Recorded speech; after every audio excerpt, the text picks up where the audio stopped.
Good day, South Africans. Patrick Jeremiah here, Bra PJ, and I hope you're sitting down with a clear mind because today's story is one of those how did they think they'd get away with this? Moments in our democracy.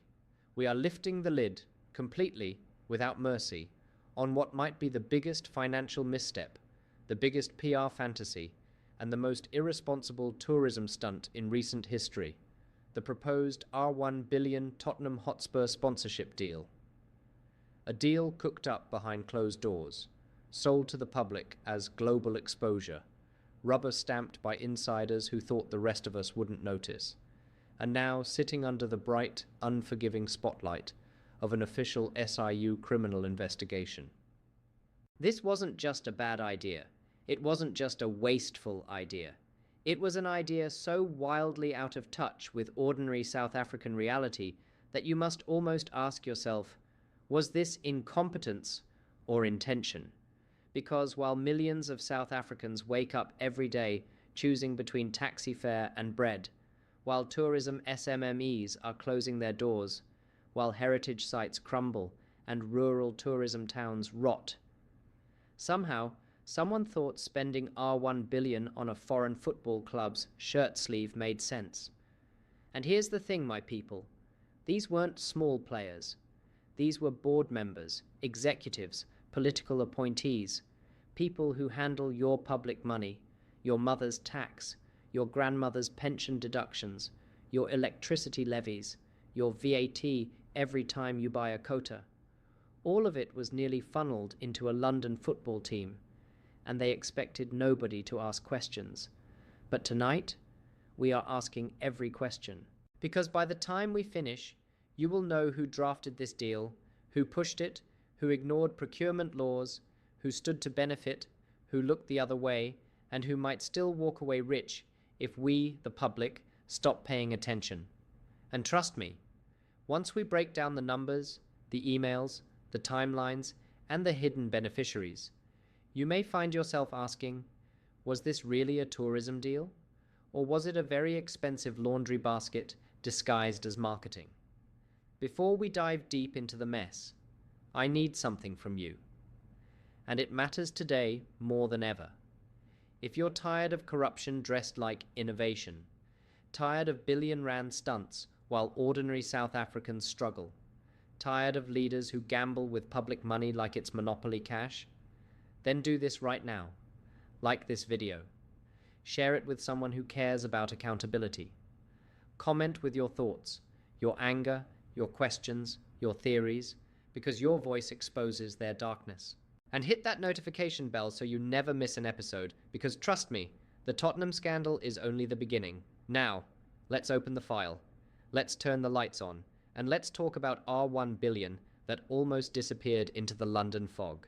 Now let's dig even deeper, because this Tottenham scandal didn't happen in a vacuum. It happened in a department already drowning in mismanagement, political interference, and blurred lines between public money and private interests.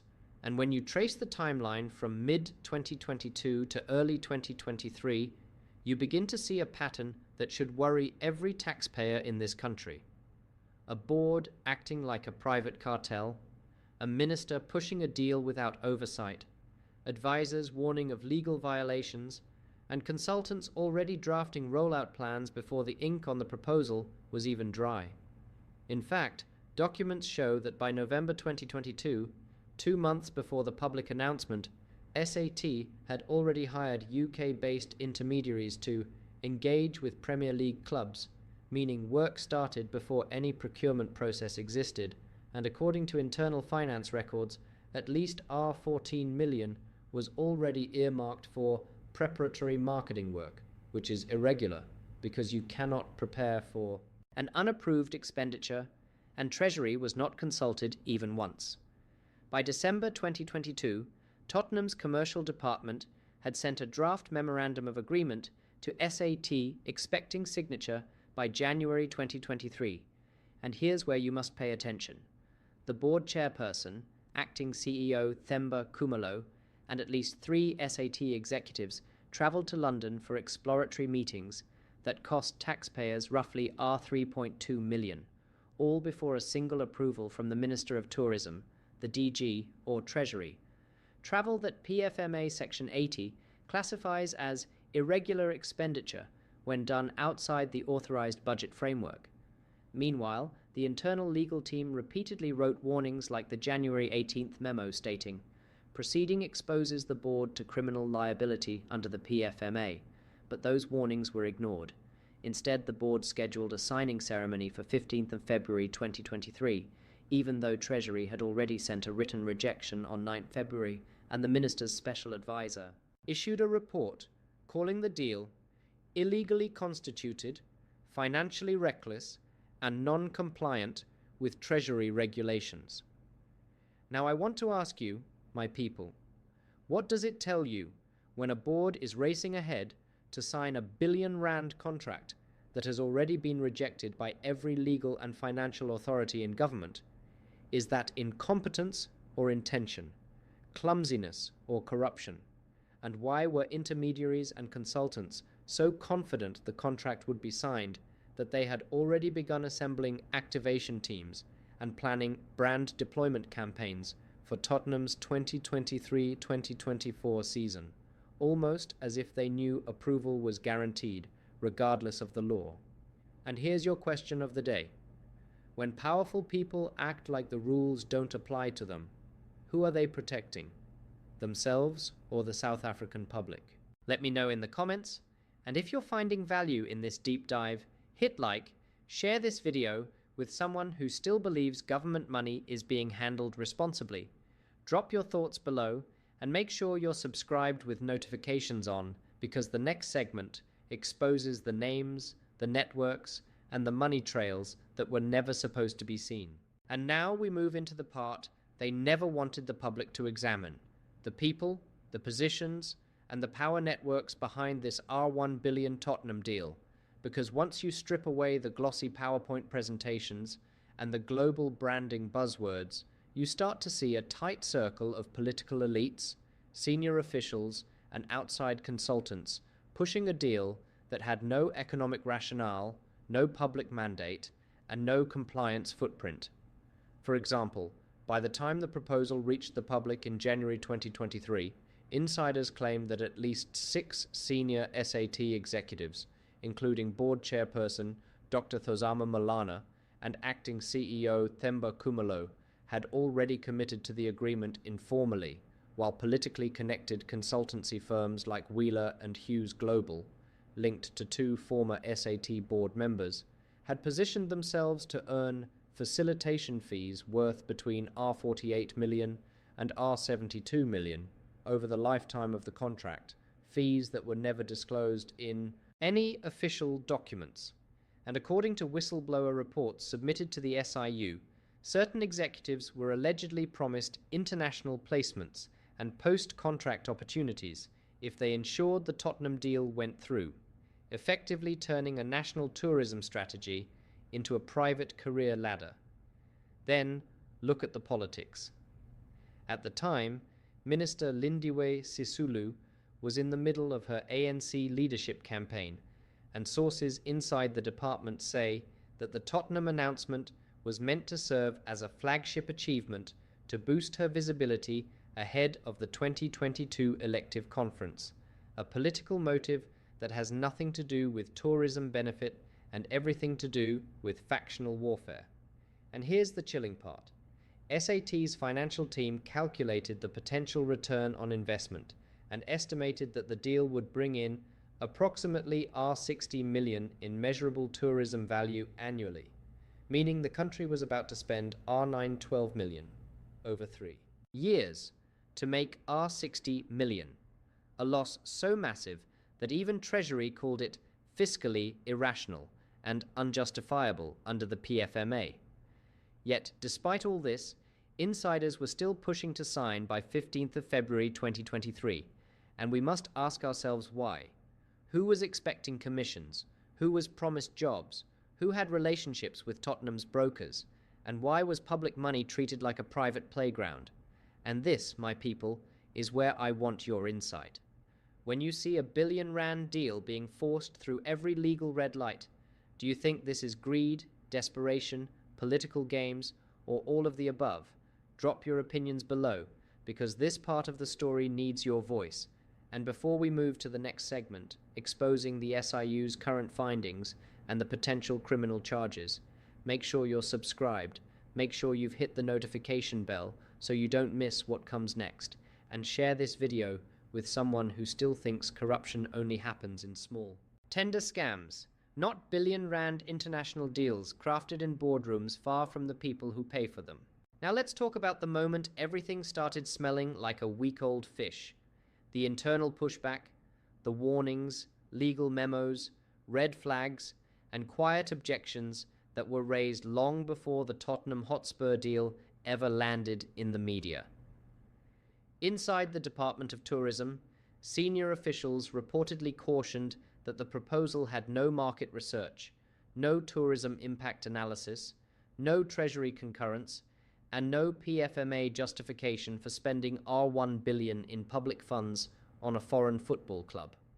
According to documents presented in committee, legal advisors warned Minister Lindiwe Sisulu's team as early as September 2022 that the deal violated multiple procurement rules and could be classified as high-risk, irregular, and financially unjustifiable, especially because the marketing division had only R120 million available for the entire year, nowhere near the massive figure required. By October, internal auditors flagged that the contract's pre-selection of Tottenham Hotspur created an environment highly susceptible to manipulation, noting that South Africa would essentially be paying for brand visibility with no guarantee of measurable returns. Yet despite this, senior executives in high-profile positions, from the acting DG down to the brand SA liaison team, continued pushing the paperwork forward as if it were a done deal. And here's what I want you, the audience, to tell me. Do you think this was incompetence, political pressure, or something far more deliberate?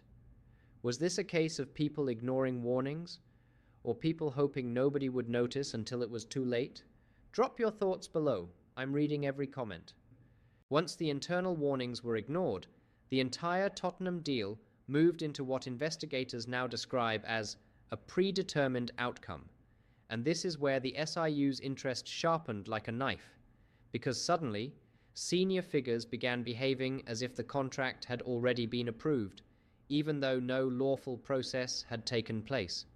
Emails from late November 2022 show middle managers being instructed to prepare activation timelines for a campaign that Treasury had not approved and Parliament had not been briefed on, while a confidential memo from the CFO's office, dated 5 December 2022, warned that fast-tracking the deal without budget reallocation exposes the department to material financial misconduct. Despite that, there were meetings between departmental executives and representatives linked to Tottenham's commercial division, raising the question investigators are now quietly asking: who promised what and to whom? The SIU confirmed that by the time the story exploded publicly, certain officials had signed letters expressing intent to commit expenditure, a move that could only be interpreted as preparing to bind the state to a R1 billion liability without lawful authority. This is why the SIU is now digging into personal devices, communication logs, travel arrangements, and external consultancy contracts, because if anyone stood to benefit, directly or through intermediaries, that turns this from a blunder into a potential criminal conspiracy to defraud the public. My people, what do you think? Was this greed, political pressure, or a coordinated scheme where everyone assumed they'd never be caught? Tell me in the comments.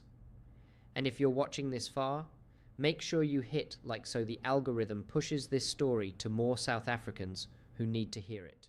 And now we arrive at the political scramble, the part where everyone suddenly develops amnesia, pretends they were never informed, and tries to sprint away from a deal they were perfectly happy to smile for when they thought it would slide through quietly.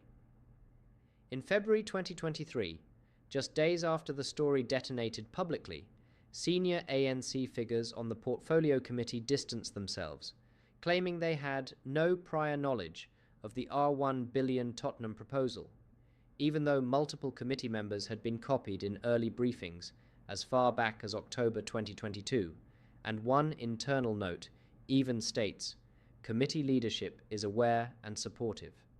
Former Minister Lindiwe Sisulu, whose name became tightly woven into the scandal because the deal originated under her administration, insisted she was merely championing brand visibility, while her successor, Patricia de Lille, went on record saying she found the proposal irregular from day one and immediately halted it.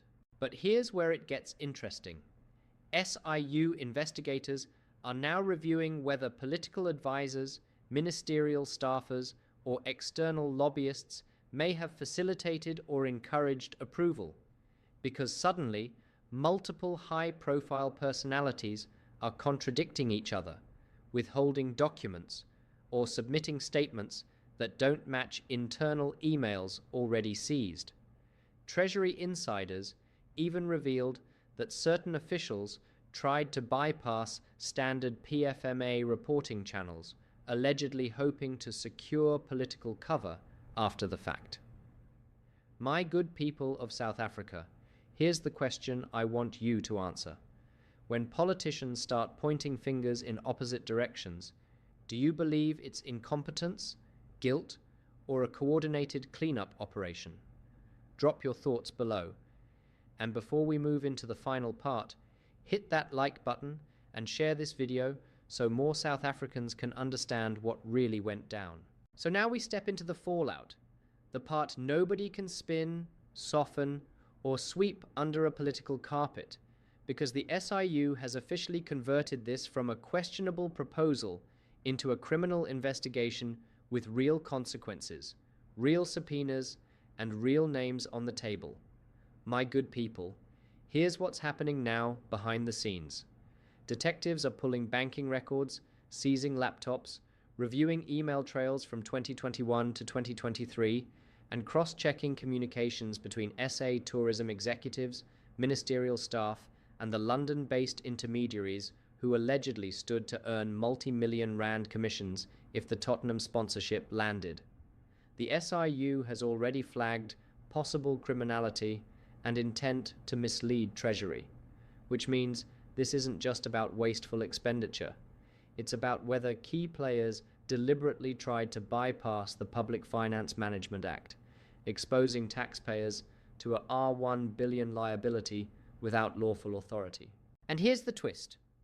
Even though the deal was stopped before payment, the SIU is investigating whether consulting fees, travel costs, lobbying dinners, international flights, or early-stage commissions were already paid using public money, because early documents suggest as much as R34 million might have moved under project development expenses. The SIU is interviewing board members, CFOs, senior directors, and former executives who resigned for personal reasons the moment the scandal broke. South Africa, ask yourself this. If everything was above board, why are people suddenly resigning? Why are phones being wiped? Why are key witnesses unavailable or abroad for extended periods? And the biggest question, why does every major corruption case in this country look like the same movie with different actors? Tell me what you think, mister. Jez people, do you believe the SIU will follow this to the end, or will this become yet another billion-rand mystery with no jail time and no consequences? I want your thoughts in the comments right now, because accountability only lives when the public keeps asking. My good people, as we close this episode, let's be honest with each other. This Tottenham scandal is not really about football, or tourism, or branding. It's about the same old sickness. People in power treating public money like a personal wallet, hoping you're too distracted, too tired, or too under pressure to notice. But you noticed. You always notice.